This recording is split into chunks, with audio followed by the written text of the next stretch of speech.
बहुत बहुत स्वागत है दोस्तों आप सभी का इलेक्ट्रॉनिक स्टडी यूट्यूब चैनल पर। शाम के 7 बज चुके हैं और यहाँ पर आज हम शिक्षक भर्ती की जब बात करते हैं या फिर आप UP triple S C PET की तैयारी कर रहे हैं, CTET UP TET paper 2 junior aided, उन सभी के लिए आप का एक कॉमन सब्जेक्ट है सोशल स्टडीज़। और यहाँ पर उन्हीं के आपके सवालों को लेकर के यहाँ पर हम बात करने वाले हैं।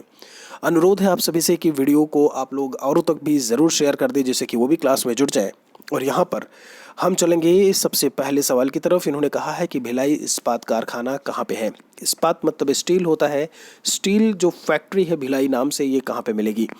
हम जब बात करते हैं आपका एक हिस्सा वो भी मध्य प्रदेश का, और वो जो हिस्सा है वो आपका छत्तीसगढ़ के नाम से जाना जाता है। तो करेक्ट आंसर आपका जो है यहाँ से पहला आपको देखने को मिलेगा। सेकंड क्वेश्चन में कहते हैं निम्नलिखित में से कौन सा अवसादी शैल का उदाहरण है, यानी कि सेडिमेंट्री रॉक्स के एग्जाम्पल में इनमें कौन सी चीज़ें हमें कौन सा देखने को मिलेगा।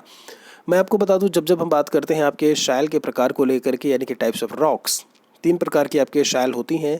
एक आपका अवसादी है, एक आग्नेय और एक रूपांतरित या कायांतरित।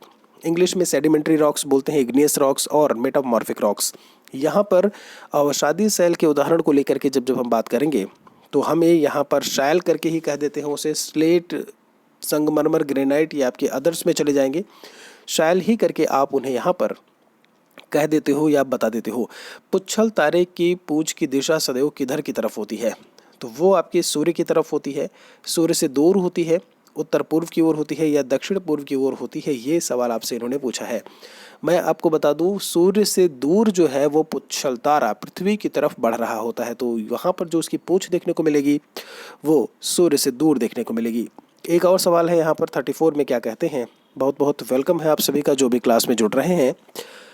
गुड इवनिंग आप सभी को, नमस्कार है। निम्नलिखित में से कौन सा भ्रंश से संबंधित है। भ्रंश को हम जब लेकर के बात करते हैं यहाँ पर एक, आप यूं कह लीजिए टूटा फूटा हिस्सा कोई, तो यहाँ पर समोन्नति करके लिखा है आपका नतिलंब घाटी है, हॉगबैक है या ग्रॉबेन।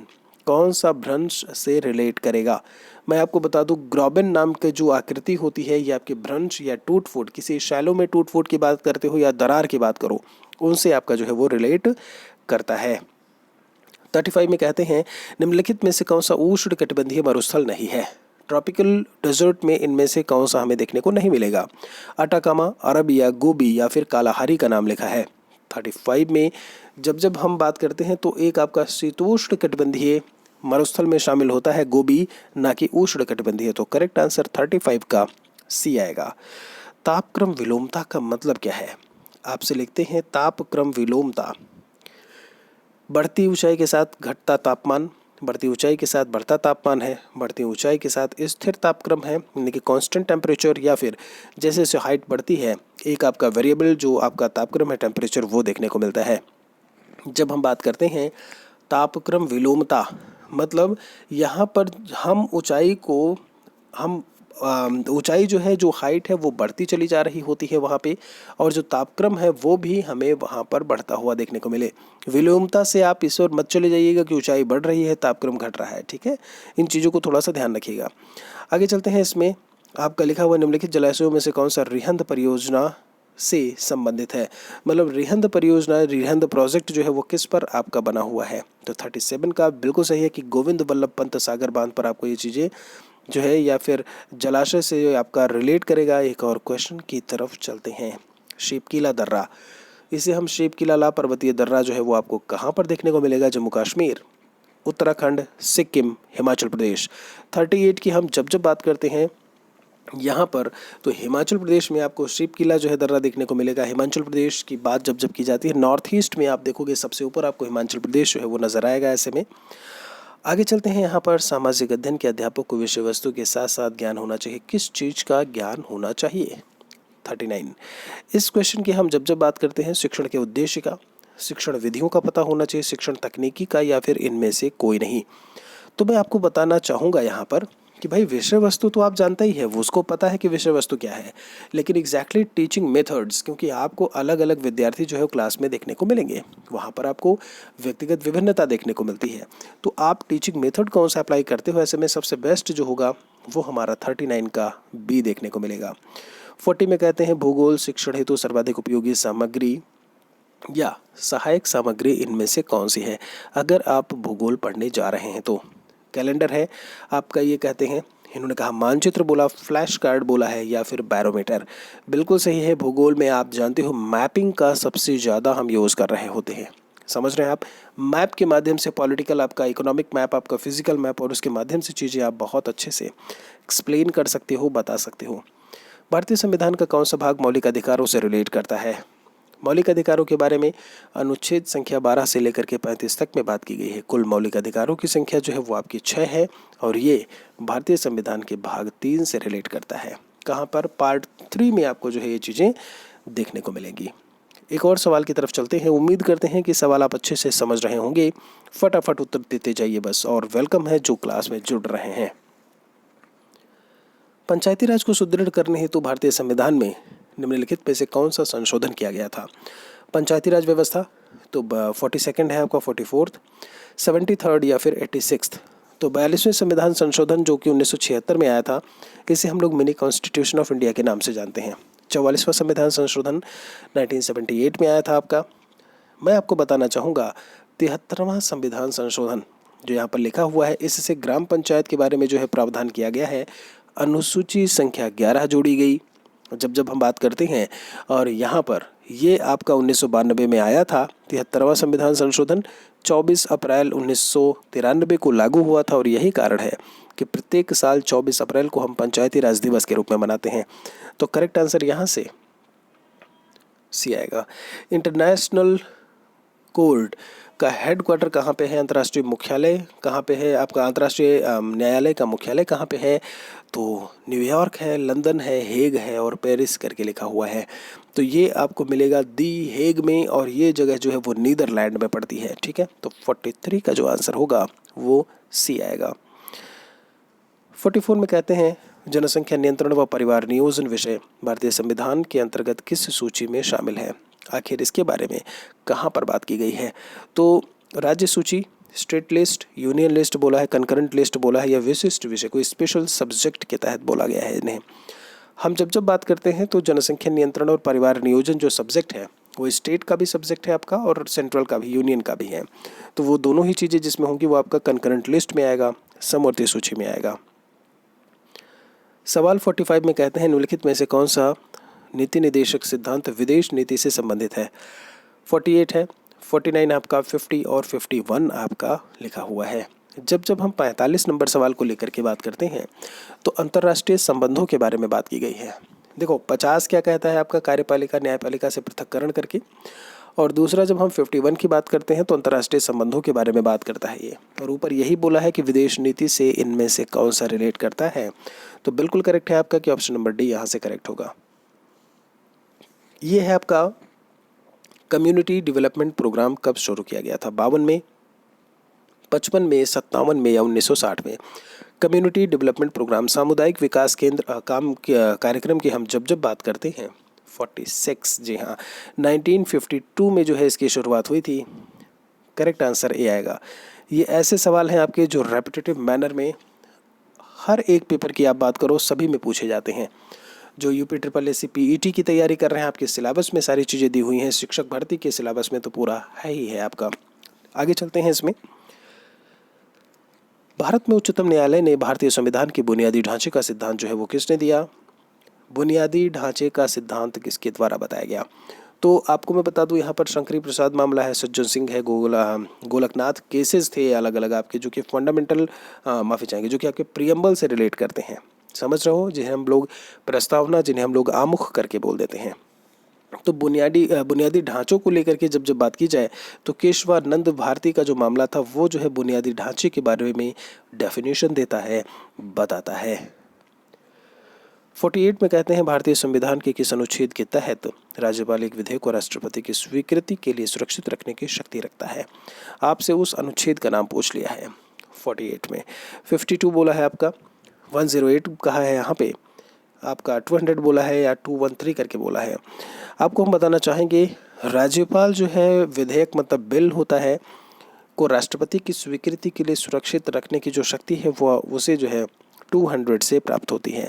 ठीक है, आगे इसमें दिया है आपका 49 की जब हम बात करते हैं भारत के उपराष्ट्रपति का निर्वाचन निर्वाचक मंडल द्वारा जो है किया जाता है, जिसके सदस्य होते हैं कौन कौन से हमें सदस्य जो है वो देखने को मिलेंगे जब जब हम 49 की बात करते हैं। यहाँ पर ये चीज़ आपको ध्यान में रखना है कि संसद के दोनों सदनों के सभी सदस्य, जब हम राष्ट्रपति के निर्वाचन की बात करते हैं तो संसद के दोनों सदनों के जो आपके निर्वाचित होते हैं, मतलब जो आपका इलेक्ट होकर के आए हैं, जिनका निर्वाचन हुआ है, वही शामिल होते हैं। साथ में राज्य के जो आपकी विधानसभाएं हैं वहाँ से भी जो विधायक होते हैं वो शामिल होते हैं। साथ में आपका जम्मू कश्मीर से जो आपके विधायक हैं वो शामिल होते हैं। लेकिन उपराष्ट्रपति में आपको जो है क्या देखने को मिलेगा, जी हाँ 49 आप यहाँ पर देख पा रहे होंगे। आगे चलते हैं एक और सवाल की तरफ। कौन सा देश दक्षिण एशिया सार्क का इनमें से मेंबर आपका नहीं है? करंट अफेयर्स और उनसी चीज़ों से जोड़ करके कहीं ना कहीं यहाँ पर इन सवाल को आपसे पूछ लिया है। तो भूटान, नेपाल, बांग्लादेश ये सभी देखने को मिलेंगे। जापान जो है वो इसमें आपका इंक्लूडेड नहीं है। करेक्ट आंसर आपका डी आएगा। कहते हैं राजपूत पेंटिंग के लेखक कौन है? आनंद के कुमारस्वामी, राजकृष्ण दास, डॉक्टर मोती चंद्र करके है और WG ऑर्चर करके लिखा हुआ है। 51 नंबर की जब हम बात करते हैं राजपूत पेंटिंग के लेखक का नाम, तो आनंद के कुमारस्वामी जो है आपको देखने को मिलेंगे। करेक्ट आंसर पहला आएगा। एक सवाल और कहते हैं यहाँ पर ये कि लोक कला का संबंध आखिर किससे है?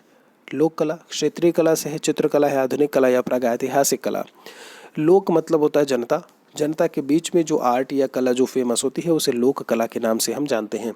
तो बिल्कुल सही है, लोक कला लोगों के बीच में, जनता के बीच में, क्षेत्र के बीच में फेमस होने वाली, तो उसे हम क्षेत्रीय कला ही कह देते हैं। जो आपका करेक्ट आंसर मिलेगा वो क्या मिलेगा? पहला। अगले सवाल में आपसे कहते हैं कि ज्यामितीय डिज़ाइन किसे कहते हैं, या कहते हैं किसे? ज्यामितीय आकारों को, ज्यामितीय आकारों की बनी डिज़ाइन को, वर्ग में बनी डिज़ाइन, या फिर इनमें से कोई नहीं। 53 तो बिल्कुल सही है। ज्यामितीय डिज़ाइन वो डिज़ाइन होती है जो ज्यामितीय आकारों से बनी हुई होती है। बहुत ही सिंपल सा क्वेश्चन। 54 एपड़ का संबंध किस राज्य से है? देखो भैया, एपड़ करके आपसे बोला है। 54 की हम जब बात करते हैं तो एपड़ का संबंध आप यहाँ पर एक बार इसे सर्च करिएगा, एक बार आप खुद से खोजने की कोशिश करिएगा, और आपको अगर एपड़ के बारे में पता चलता है तो कमेंट सेक्शन में औरों को भी ज़रूर बताइएगा।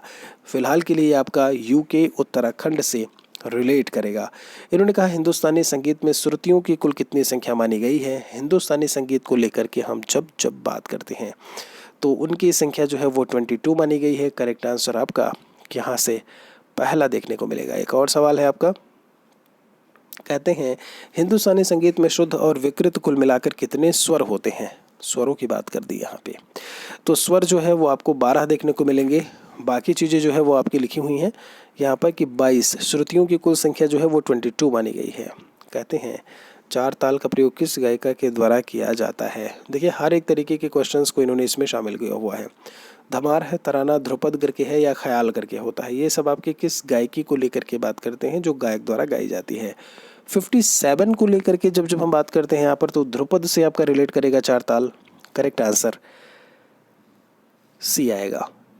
तबला वादक इनमें से कौन नहीं है? पंडित किशन महाराज, जाकिर हुसैन, रामदास शर्मा जी हैं यहाँ पर, या अहमद जॉन थिरकवा करके लिखा हुआ है। तो 58 की हम जब बात करते हैं तो रामदास शर्मा जी का संबंध जो है वो तबला से नहीं है। बाकी जब हम बात करते हैं पंडित किशन महाराज जी की, जाकिर हुसैन जी की, अहमद जॉन जी की, तो सारे जो है उससे रिलेट करेंगे। प्रथम राष्ट्रीय खेल का आयोजन आपका कहाँ पे हुआ था? पहले जो नेशनल गेम्स थे वो कहाँ पे हुए थे? तो बहुत ही सिंपल सा आंसर है, जी हाँ दिल्ली में पहले राष्ट्रीय खेलों का आयोजन जो है वो आपको कॉमनवेल्थ गेम्स की जब हम बात करते हैं तो आपका जो है वो दिल्ली आंसर मिलेगा। 60 में क्या कहा है? आज भारत को गीता की नहीं बल्कि फुटबॉल के मैदान की आवश्यकता है। विचारक या किस विचारक ने पेश किया था, किसके द्वारा ये बात जो है वो कही गई थी? तो 60 नंबर में आगे से याद रखिएगा, बहुत ही बढ़िया सा स्टेटमेंट है आपका। राधा कृष्णन जी का है, विवेकानंद जी का है, आपका प्लेटो या रूसो का नाम जो है वो लिखा हुआ है। तो यहाँ पर जो आपको करेक्ट आंसर मिलेगा, जी हाँ वो है नरेंद्र की जब हम बात करते हैं नरेंद्र नाथ करके आप बोल देते हो, या नरेंद्र बचपन का नाम था इनकी। स्वामी विवेकानंद जी का नाम जो है वो देखने को मिलता है।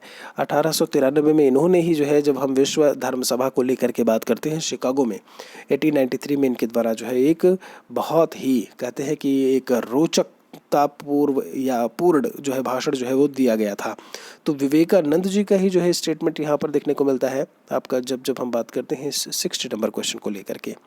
तो दोस्तों ये थे आज के 30 सवाल। हमने 15 मिनट्स में आपके जो है यहाँ पर 30 क्वेश्चंस कंप्लीट किया। आउट ऑफ 30 आपने कितने सही किए कमेंट सेक्शन में आप ज़रूर लिखिएगा।